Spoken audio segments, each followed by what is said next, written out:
I'm Brady Burnett with the Mountain Grove Panther Productions class, and I'm here with Jason Hartgraves. He is a technology specialist at Mountain Grove High School. How are you doing today? I'm doing great. Thanks for having me today. That's great. That's great. All right. So, what made you want to become a teacher in the tech department at this school specifically? So I'm going to give you just a little bit of a background story here. Ironically, I never envisioned myself being a teacher. It's just one of those things that life kind of put in my lap.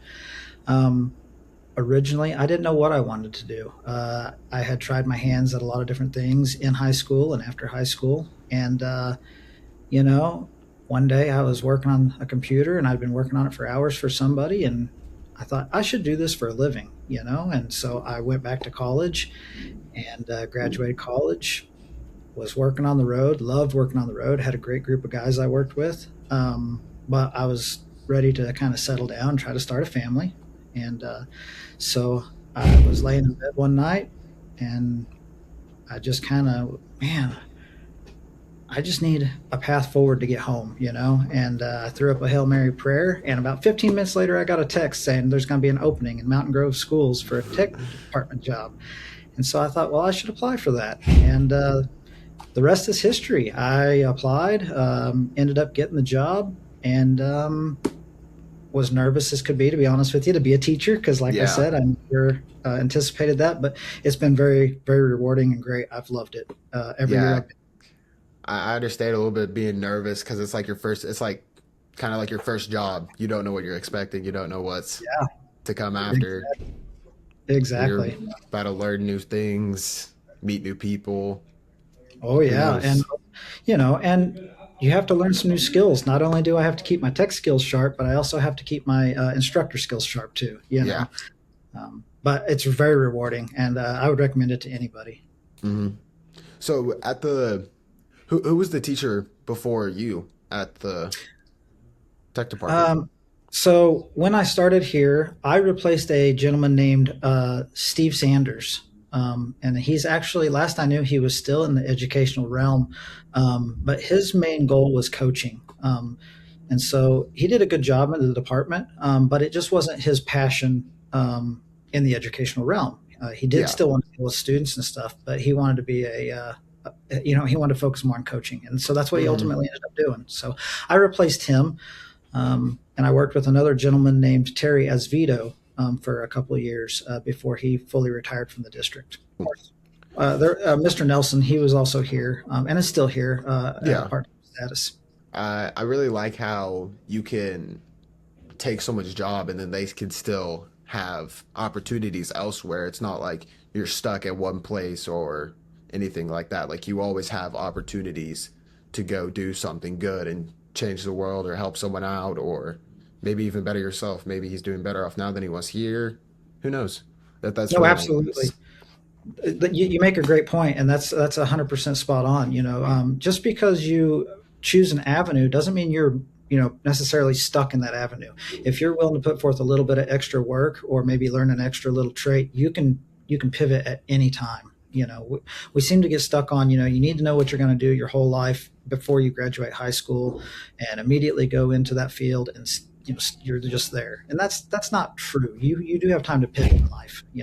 What are examples of real world problems that technology can help solve? Like, what is some things that people would struggle with, but they don't know that technology is there that can help them with that problem, or like they just need help with anything at all?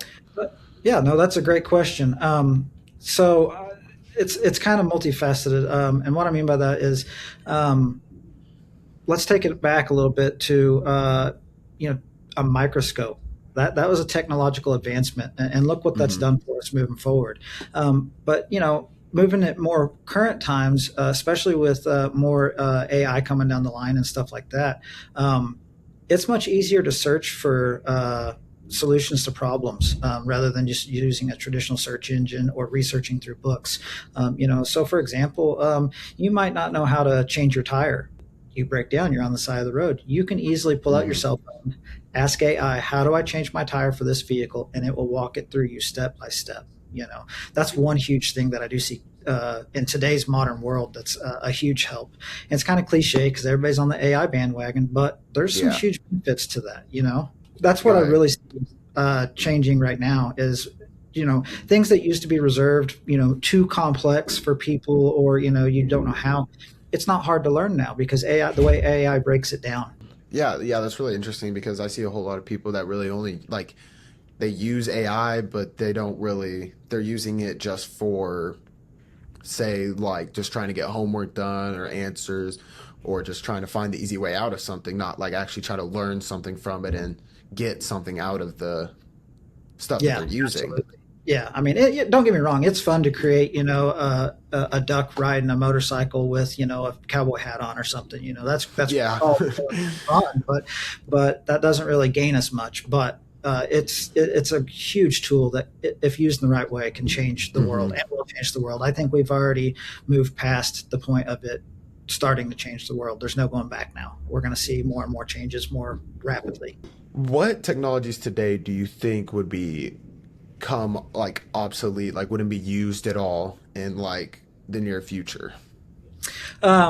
So I'm going to again lean on AI a little bit here, but I think traditional search engines. I think that's a tool that is still pretty commonly used today and has been for the last 15 years, longer than 15 years, but quite a bit in the last 15 years as Google became more mature and search Hmm. engines became more mature.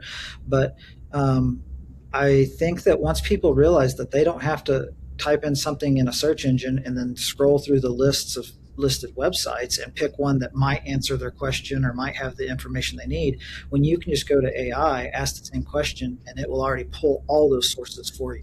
Now, that is a double-edged sword because it's going to pull sources that aren't valid too. So, I mean, there is Yeah. a way to go. We have ways to go there to make Hmm. that better. And so like you still gotta make sure like that those sources are still credible through those a Yeah, through the AI. yeah, no, absolutely. But I do think that we'll see the traditional search engines uh, pivot all the way towards just pure AI rather than an Yeah. AI at the top and listed results. I think it'll eventually just go to straight AI. Yeah, because I can see every single time I go to search something up, Google's got that like little AI that's just like at the top. Yeah, And I think what you're saying is that they're just gonna just use AI. They're not gonna have the websites or anything. It's just gonna yeah, like pull the websites. yeah. And so I think we'll see the landscape change in that way when it comes Hmm. to the internet and search engines. I also think that we'll see a change in the way that our computers work. I do think that we will eventually. I think consumer grade products are way down the line, but behind the scenes, like our servers and the equipment that runs the powers the whole internet as a whole, will start moving more towards quantum based computing just due to the power that they'll have, how fast they can process data, things like that. But we're still not quite there yet in quantum computing terms. They're still really limited on what they can do right now. But I think that's coming down the line, especially with AI integration. AI is going to solve problems that we couldn't see when it comes to quantum computing. Yeah, yeah. So, what is like one of like a tech myth that like isn't true that someone would believe, like most people believe that isn't really true? Great question. I think one of the big myths out there. I'm just a everyday individual. Nobody's trying to hack me or gather my information. There's a little validity to that, but most of that's a myth. If you are on a network anywhere, you are a target. They want your personal identifiable information. I mean, they're going to harvest that. They've got hackers have these automated scrapers. So every time you're on a network, you are vulnerable and your information is vulnerable.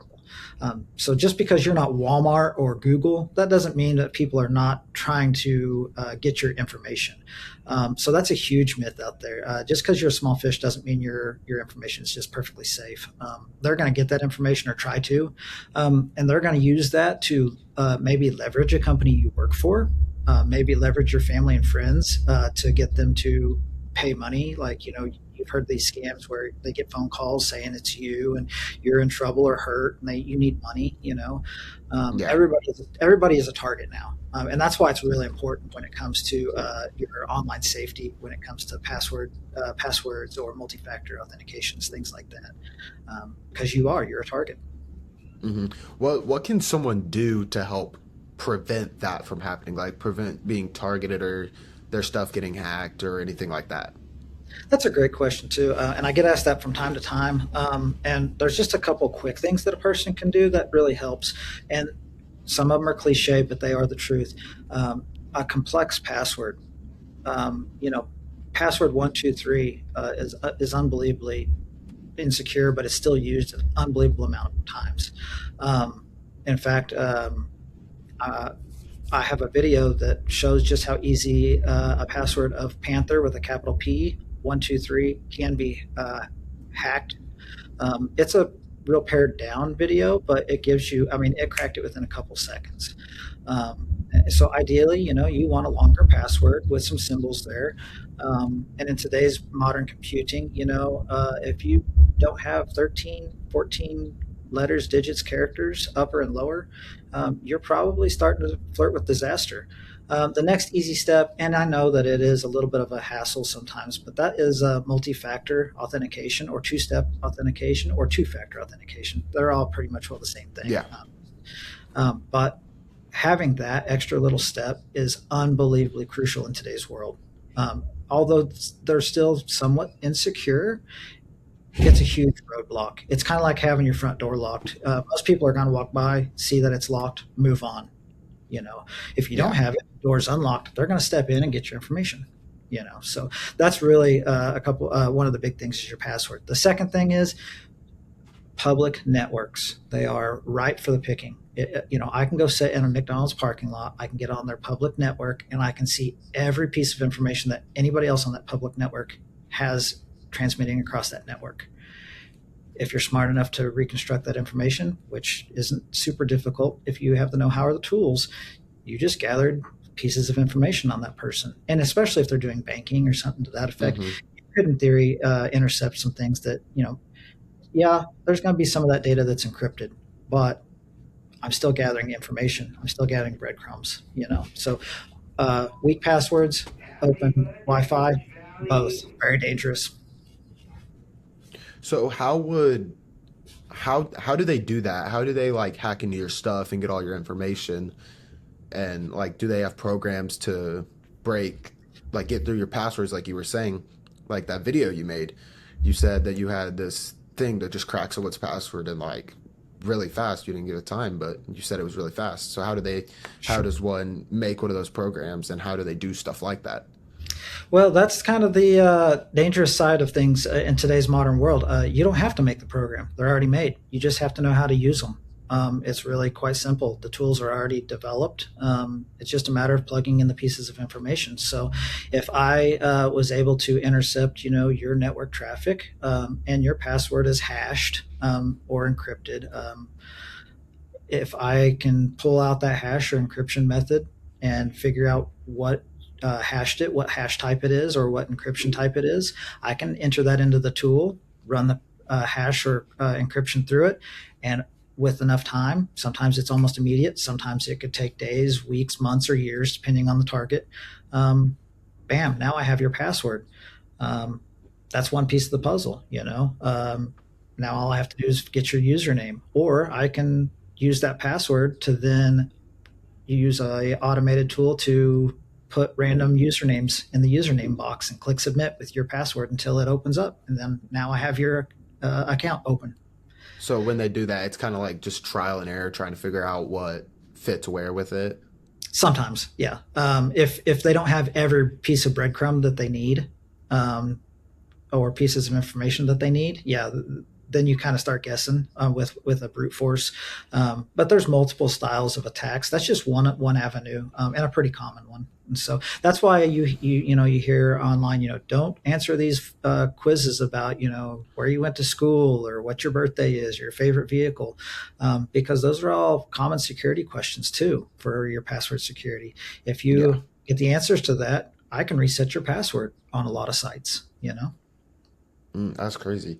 And when you were talking about the things being hashed or encrypted, what does that mean? So, instead of writing just your password on a piece of paper, I'm going to go old school here. If I was to write down Panther 123 on a piece of paper, well, that's pretty easy to read. For myself, for the computer. So what we do is we encrypt that or we hash that. And so what that is that's a type of mathematical formula that is applied to those letters and numbers to transpose them over into a different letter or number. And then some of those are weak and can be reversed quite easily. One example would be a Caesar cipher. And so basically you're just shifting the letters by one or two, or, all the way up to 26, or how many you want to shift by. So if we used a shift of two, A becomes C, B becomes D.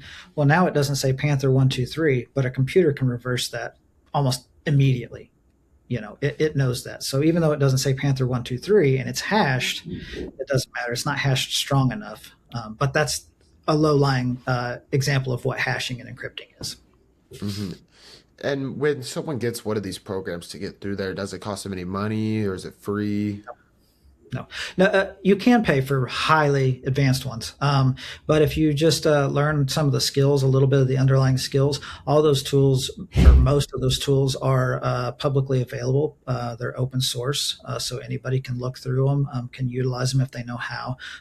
Especially with the right operating systems on your computer, it makes that much easier. Hmm. That's crazy how someone can just anybody can just go on the internet and get a program and just get all your information like that if they know how to use it. Considering all the stuff that we have now, you can just go up on YouTube or Google and look up how to use it. That's just Yep, very easy. yep, absolutely. hmm That's where your security comes in. That's why security is Hmm. so important nowadays. So, what technology do you think people rely on too much? Point blank, cell phones. Hmm. I'm just as guilty. Don't get me wrong, but um, we don't allow ourselves to be bored anymore. If you're sitting, at the DMV and you got a 5 minute wait, first thing you do is pull out your phone and doom scroll. I mean, or you may play a game, but we're all guilty. Nope, I'm bored for a split second. Let me grab my phone and stare at the screen. And what that really does is that takes away part of our divergent thinking and convergent thinking, basically our creativity. Science has shown that boredom spurs creativity. You start thinking outside the box. Your problem solving skills increase during those times of boredom. So I really think that we're starting to limit ourselves in our thinking capabilities or our creative capabilities or problem solving capabilities because of cell phones. They're a great tool. They're a Swiss Army knife of the modern world. Calculator, uh, Hmm. a phone, a web browser, games. It's got all of it right there. It's a Swiss Army knife, but there is a cost. There is a trade off. We don't allow ourselves to be bored anymore. Yeah, so I can like see like how the phones from back then they didn't have games. Like you could only like call someone or maybe even text them if the phone was good enough, but some like nowadays you can do just about anything on it. Yeah, absolutely. Yeah. So you have no reason to be bored, Yeah. you know, and I think that's a downside. And so I do think cell phones we utilize way too much. But again, I understand why, but there is a Hmm. trade off. And I think it's a pretty detrimental trade off if we're not aware of it. I have a phone. I'm a teenage boy. I'm gonna be on my phone sometimes, but I'm hardly ever on my phone. Like I'll be at my cousin's house sometimes, and I'll just be spending the whole time with them, and then because we don't have school on Monday hardly ever. So when I'm up there on Mondays, I'm just there all by myself. So I'm not doing a whole lot of anything. I've made my phone last, like my percentage. I get it's a new phone, but I made that phone battery last almost 2 days because I wasn't hardly on it. I was only using it to call or text. I wasn't hardly on it at all throughout the day. I was talking, spending time thinking about what I'm gonna do when they get back and stuff like that. So I think people Yeah. could definitely utilize their time more, be away from their phone Yeah. like that. Yeah. Absolutely. No, and I'm not saying that you're probably an exception to the rule, but I think we're starting to see that less and less, or at least your peers in your age group doing that less and less, setting the phone down and Yeah. just being with their thoughts, or something else. I think that's something that could be talked about a lot more. Like we talk about suicide prevention, smoking, drinking. We talk about that stuff all the time. We don't hardly ever talk about being on our phones too much. Like Yep. nobody talks about that. I feel like we definitely are on our phones for way too long. Oh, Like absolutely. some people their phones don't even last halfway through the day because they're on it so much. Yep. And Yep. I think that Well, that's really bad. no, absolutely. I don't disagree. And I mean, a good example of, or a good case study and proof of that would be, when the state of Missouri outlawed cell phones in schools during the Hmm. school day. Think about some of the anxiety that caused amongst, yourself, your peers, a little bit for me. I mean, well, what if I need my phone at that time? I mean, your mind starts coming up with these scenarios that haven't even happened yet. Well, that's a clear sign that there may be an underlying problem, that we're on them too much. Yeah, I have a friend that's like was almost always on his phone last year, and his grades from last year to this year are significantly better because he's Yeah. not allowed to be on his phone all the Yep. time, and his Yeah, grades have absolutely. gone way better. Yeah. Yep. You're exactly right. I mean, and studies have shown that should be the case and the trend that we start seeing Hmm. once we get over the first initial hurdle, which I think we've done a really good job of. So, So let's rewind a little bit back to how we were talking about the passwords and security and how they can just get through all that. How could someone, like you talked a little bit about having so many characters and so many uppercase and lower cases, numbers, stuff like that. How yeah. can someone have a really complicated password without having it be too complicated for them to remember? Yes, that's always the trade-off. You're right. There's a graph, and it's literally just a 45-degree angle, and it basically for the increased security come on the x-axis, the y-axis shows increased frustration or hurdles to utilize technology. Yeah. But so you're right. That's a really good question, and it really boils down to. You can create a complex password that meets that complexity by simply thinking of a phrase. So, for example, I could say that I could use a phrase. This is my password for this podcast. Well, now what I do is I take the first letter of each one of those words and I make the first one capital. So you have T I. Uh, this is a P for password, F for four, T for this, and then P for podcast. So now we've just gone through 7 letters, some upper, some lower. Now throw in an underscore, throw in some digits, maybe the year 26, exclamation mark, and then put a capital P at the end for Panther Productions. Well, now you've just created a phrase. This is a password for this podcast. you know, exclamation mark, Hmm. underscores, 26s. So when you create your own phrase like that and use the first letters, your brain retains it. I mean, almost immediately. I've shown that to students in the past, and they've come back years later, even after graduating college, and they said, I still use that trick for my passwords Hmm. because your That brain just can remember the story. yeah, that seems like a really good trick. People have they use the same password for every account they have out there. Humans are a creature of habit, patterns, and simplicity. We want things to be easier, if we have to do them a Hmm. lot. So, we're going to use Panther 123 on 7 of our accounts. Well, if that password becomes compromised, all 7 of those accounts are now compromised. So, not only can you utilize the, telling yourself a story trick to create a complex password, but there are password managers out there that can be utilized. They're not all equal. Don't get me wrong. You get what you pay for. Okay. Yeah. There's been some free ones that have been compromised in the past, and those users' passwords were then compromised. So if you have 37 passwords in your password manager and it gets compromised, well, you've just lost all 37 passwords. So you do want to be careful which ones you use out there. But you could use a password manager and then create a story for a complex password on that password manager, and then that's one way to manage multiple unique passwords. Yeah, that's really cool how someone can do something so simple and yet make it really hard for their account to be breached or Yep. lose all their information or Yep. anything like that. Absolutely. What is the most valuable lesson you have learned while being in like the tech realm or tech department or teaching kids technology and stuff like that? Yeah. Collaboration. So the tech realm has grown exponentially and will continue to do so. Um, One person cannot be a master of the entire tech realm. And that's hard for some people. And it was kind of hard for me because I wasn't used to asking for help.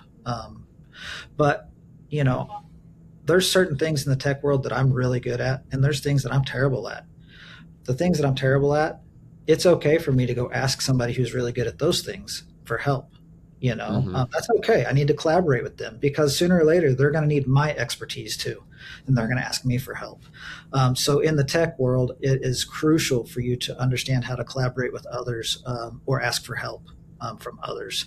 Um, and that's huge, unbelievably huge. And what that also hedges against is burnout. So you're not trying to learn and master every single piece of technology or avenue of technology because there's too many. You will burn yourself out. And imposter syndrome. Imposter syndrome is really huge in the technology world because you're looking at all the things that are out there on the plate and you think, I can't do this.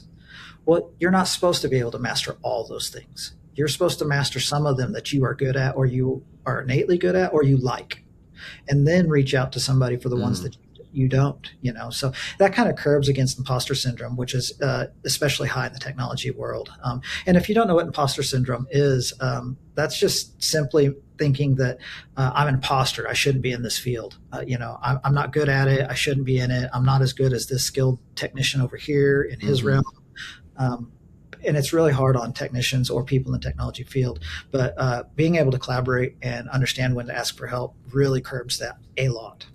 It's like you can do one thing and you want to be really good at that said one thing, and if you were to find it fun, you can just keep doing it over and over again, and there's plenty of jobs out there that can use that.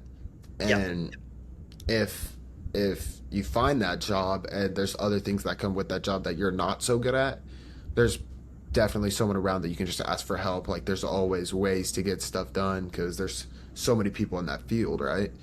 Yeah. No, absolutely. That's exactly the key right there. Use networking and programming, for example. You know, one individual might be exceptionally good at programming. They might be able to hammer out a piece of software in no time. And the person sitting next to them, they might be able to code just a little bit, but they may be a network whiz. They may know the network stack top to bottom, inside and out. Well, when the programmer's program isn't behaving on the network, how do you fix that? Well, if you're a software developer and you don't know a lot about networking, yeah, you can spend the time to learn the networking stack, but by the time you do, you've already lost your customers or your job. When you can just Mm-hmm. turn to the guy here next to you and say, hey, why is this not behaving on the network? And vice versa. The network guy might need to write a script to make his network do something, but he just doesn't quite have the programming skills. So he can look to the guy next to him and say, hey, could you help me program a script for this network issue I'm having? And that's a good example of why that's really important.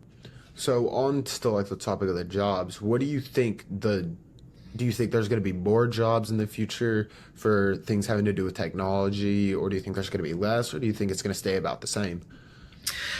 Long goal, I think it'll stay about the same, if not increase a little. I think initially we will see a drop only because of AI. Yeah. But with AI will come new inventions that we haven't even dreamt of yet that humans will still have to interact with, service, know how they work. And so I think there may be a drop initially, but as AI normalizes out into the marketplace and the workforce and stuff, I think we'll start seeing another increase back up to current levels and maintain that level, or maybe even, because I said we haven't even dreamt of what AI is going to do yet, it may even increase the jobs in the long run. So on like the topic of how someone's not going to be so good with one thing, someone else might be good with another thing. So it's kind of like in a video game, like a team shooter, where you have three different roles. You got tank, and then you got DPS to deal damage, and then you got support to heal and help your team. It's like that, how someone can be really good at one thing, and then if the team requires something else that you're not good at, someone else can be in that spot. Yeah. Oh, Uh, absolutely. I mean, I'm not the best with multimedia stuff, but we have a team member who and quite well who is, yeah.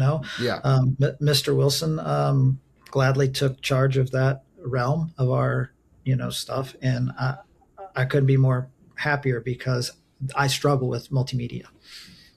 No, and you explained it quite well with a team dynamic on a game like that. You each one of you have to play your role to be successful. And you can overlap a little bit. I mean, there's nothing wrong with overlapping. In fact, it's probably wise that you do overlap a little bit to increase your own knowledge and your own skills. But each person should still have their role, to make the team more efficient. How do you debug a problem when nothing seems to work? Well, you turn it off and turn it back on. No, that's a great question, and sometimes it does happen. And if you've exhausted all the avenues that you've kind of looked at, usually it's just best to walk away from the problem for a short while, if you can. If it's not, a huge emergency that just has to be solved right that second. Step away for a little while, and what that does is that actually gets you out of something called cognitive fixation. And basically that means that, you're looking for the familiar solution, but the familiar solution is not the right solution. And your brain can't get out of that cycle. So when you walk away and decompress for a minute or two, or maybe even a night, or, whatever that may be, and come back to the problem, a lot of times you see it outside of that fixation, and suddenly the solution just appears to you. It happens a lot, not just in technology, but in a lot of different fields. And so really that's kind of, if we're fully exhausted on all avenues at that time, just take a breather and come back, and usually you'll solve the problem much quicker. Okay, yeah, that makes a lot of sense. How it's kind of like having to step away from something and just like refresh your mind, kind of Yeah. like hitting, kind of like hitting a reset button or a power button, and just Yep. resetting something, resetting your brain, and Yep. trying to think of different things that you could do to try and fix the problem. Yeah, that makes a lot of sense. Yeah. No, that's the huge thing. And worst case, you can always just, like I said, pull the power cable. Yeah. During COVID, what changed for network policies as everybody went online and they had to do stuff at home?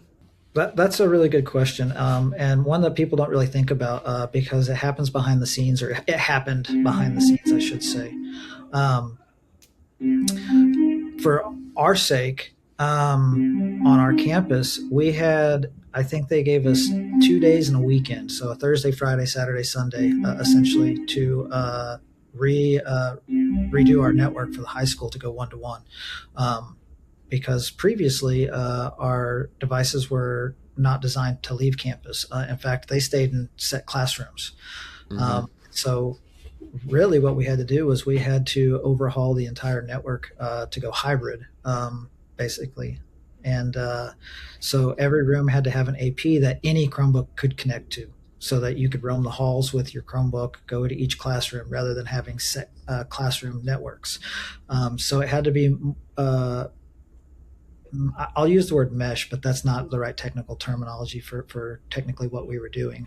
But that was one change that we had to do. Another thing was we had to proxy all of the network traffic from student devices back through our filters. And essentially what that means, when you went home with your Chromebook for the first time and hopped on your home network, we needed to make sure that our filters were still in place. We couldn't just let you run wild. That breaks federal law. And so we had to make sure that that traffic was routed back through our filters appropriately, so that your internet traffic was still filtered and you couldn't see obscene things from home and things like that. So not only did we have to adjust our networks, but we also had to take some steps on the devices so that every home network behaved a certain way that we needed, without being intrusive to the homeowners, to people paying the bills that are paying for that internet service. And so Mm-hmm. we have to configure that too. Another issue we kind of ran into with networking was around here at the time, and it's still kind of this way, but it's getting better. Thanks to some government grants and stuff, a lot of our students and student families did not have access to high-speed internet or internet at all. So we also had to provide networks that would broadcast outside of our school buildings in the parking lots, so that was another option for them if they didn't have internet at home. We also did the district purchased hotspots, and those hotspots could be checked out to students. But again, being in a rural Missouri location, some of those hotspots did not work because there's no cell service in a lot of locations. I say back then, it's not been that many years ago, but even then there wasn't a cell service in a lot of spots. So you go south of Mountain Grove just a little ways, and it didn't matter what carrier you had, you're not going to get cell service on a hotspot. So you had to come to town and be able to get on our school networks. So to do so in a hybrid environment, we allowed that in the parking lots so that students could be on campus without entering the buildings, because the other students, because we had a split hybrid, so half the students one day, half the other half the next day. Mm-hmm. So we could still keep that separation of the student population. Yeah, that's really interesting how even though that was such a big problem, you can still overcome it. Like you can just there's always ways to fix things. There's always a way around problems and Yeah, fixing them and stuff yeah, like that. if you just try, I mean, now it wasn't perfect. I will admit that it was Mm-hmm. not perfect, but it got us very close to the goal that we were trying to achieve. And I think we did a great job, and that was a team effort, not just from the technology side, but from staff and the students. I mean, it took all of us to make that all work.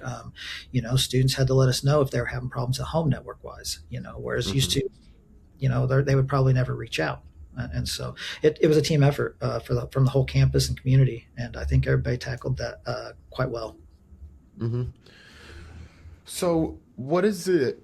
What does a day look like for you? Like, what do you do throughout the day while you're at school or not at school, but you still have to do work and like, because Mondays are off. Sometimes you don't work on Mondays. What do you do on those days that there's no school, but you still have to work? Like, what are you doing on Sure. those days? Yeah. So, we still do come in. The technology department still does come in on those Mondays and through summer when you guys are, Mm-hmm. out of class and stuff. Usually that's when we start either looking at big picture projects, or maybe there's a server that's been starting to act up a little bit, and the end users, meaning the staff and students, haven't noticed a problem, but we know one's coming. Well, when nobody's here, that's a perfect time to take that server offline, fix whatever that issue may be, and bring it back online. So on days when nobody's here, that's usually what we're looking for, is infrastructure issues that we can't normally do during a normal school day. Now, a normal day for me generally revolves around, getting coffee. Have to have coffee. That's Yeah. But once I have my coffee, it's time to sit down and dig in. So first thing I do is I look through the email system, my emails first, and see if there's anything that needs addressed, anything that was reported that I hadn't seen yet, any of my alerts that have been sent to me from any of the dashboards, like, maybe there's a failing server, and then address those things if there are any. And then if not, then I kick over to looking at the servers, making sure they're in good standing, making sure that our data rotations are behaving like they should, because we do back up our data daily. In fact, technically hourly.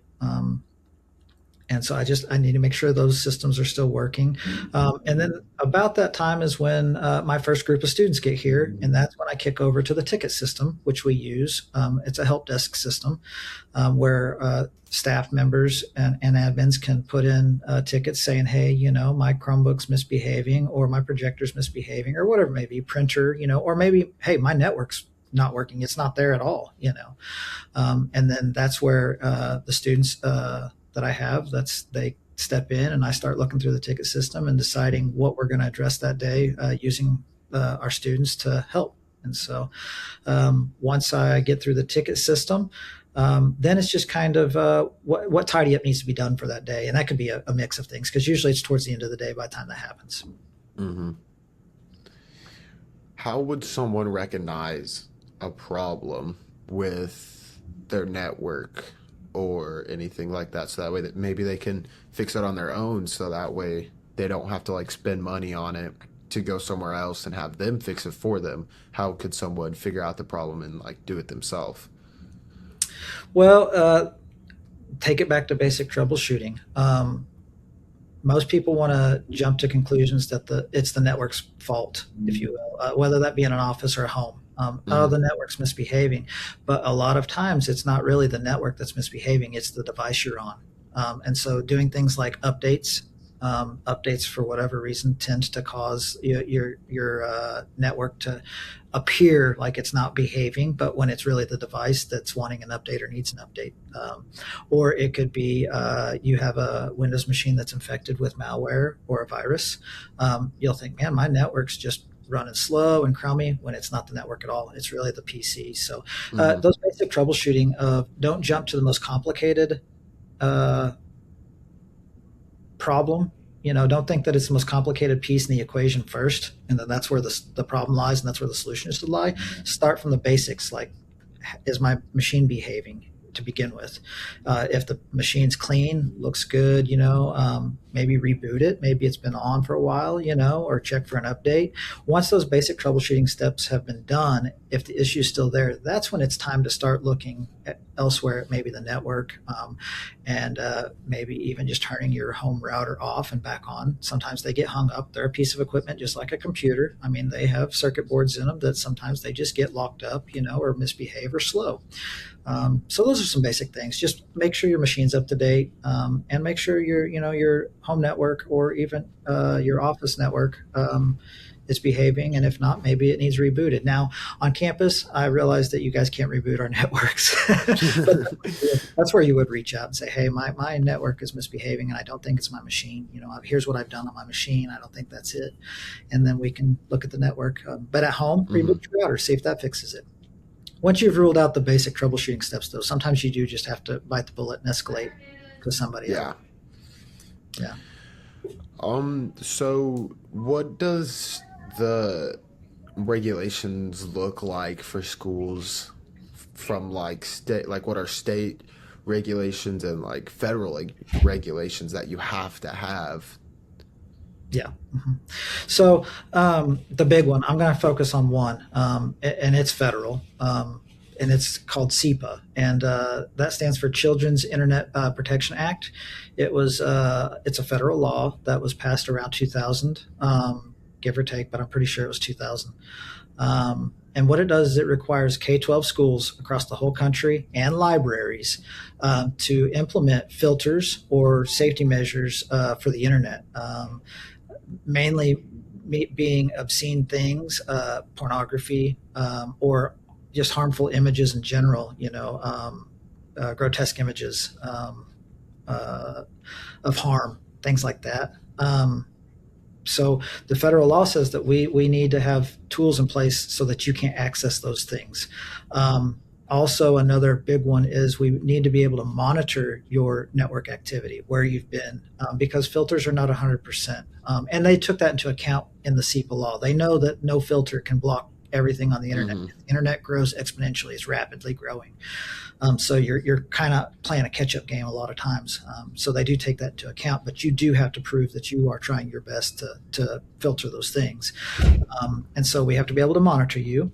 And then we also have to protect your personal identifiable information. Um, and so if you are not compliant on those things, a lot of times you can't get cybersecurity insurance. You can't get what's called E-rate. And so E-rate is a program that helps school districts with purchasing funds to be able to purchase equipment and other types of things, and even internet bandwidth.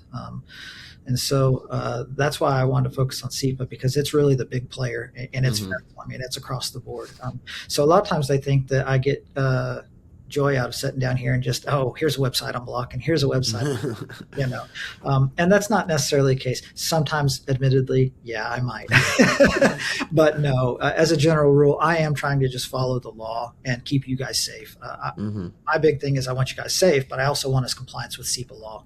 And so that's the big one. And there are some that trickle down through the state, but they're not near as big as the SEPA one.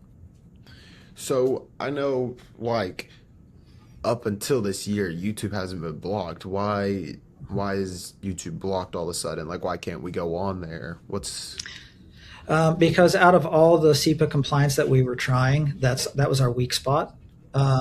Because as you know, YouTube is a beast. It's a monster. And videos are being uploaded continuously. I mean, continuously. And even with the YouTube filters we had in place, there was still things getting through that would completely put us out of compliance with SEPA. And at some point you have to think, am I spinning my wheels? Am I ever going to be compliant again, and chasing this rabbit? And so the best thing we could do for us and you guys, and to stay compliant, was to completely block YouTube and then put the power in the staff members' hands or the teachers' hands to put those YouTube videos through their Google Classroom, which will then allow you to access the video in a certain way. Yeah. Okay, that makes a lot more sense now why you would have to do that, because there's probably there's a lot of bad stuff out there on the internet and YouTube and a whole lot of stuff like that. And that's the same reason that we filter so heavily up on social media as well. Is same reason. I can't filter at all adequately, and it puts us out of compliance pretty quickly. So how do one of those filters work? Like, how does it know what's not good and what's fine to look at and stuff like that? Because I know there's a lot of stuff out there that will be fine to look at. Like, we're doing this project in American government, and some people can't look at some of their information because it's blocked probably through the filter, not because of you blocking it manually. Yeah. So there's two types of filters that we use. There's more filter types out there, but we use two different types, and one actually reads through the data that's on the screen or on the website itself. And if there's certain words that it finds, then it goes and it triggers a filter that we have on a server here on campus, and then it blocks that page, or it notifies somebody that says, hey, this student is looking at something that contains these words. It depends on what the word is. I mean, I'm not just going to outright block, the word truck, but maybe I need to know when someone's looking at a site that says truck, versus if it is a horrible, obscene word, well, then it's probably not a good site to begin with, unless it's a research topic. And those are one-off cases that we do handle based upon research topics. But that's one filter. The other filter is what's called a DNS filter. And what it actually does is it blocks the ability to reach a website completely based on what that website's category is. And those are a little less managed by us and more curated for us. And that's where you run across, well, this site wasn't blocked yesterday, but it is today. That's usually what happens, is it may be a gaming site that curated list or filter hasn't caught before. It may be a new site. But when it starts hitting their system, and they realize what that site really is, and it's a gaming site, it's going to go ahead and flag that as gaming. And if we have a gaming block turned on, suddenly that site's going to be blocked from one day to the next. Yeah. And so that's what happens a lot of times when it's blocked the next day, but not the day before. Usually it's that type of block where I didn't actually have any interaction. I can't override it, and I can manually add to those blocks, but usually they're just pre-curated by the company that's providing that filter to us. All right. That's all the questions I have for you. Thank you so much for your time, and have Hey, an thank you for having amazing me. day. Absolutely. I hope you have a great day, a great weekend, and thanks for having me. I've really enjoyed it. No problem. Thank you for coming. Absolutely. Have a great day.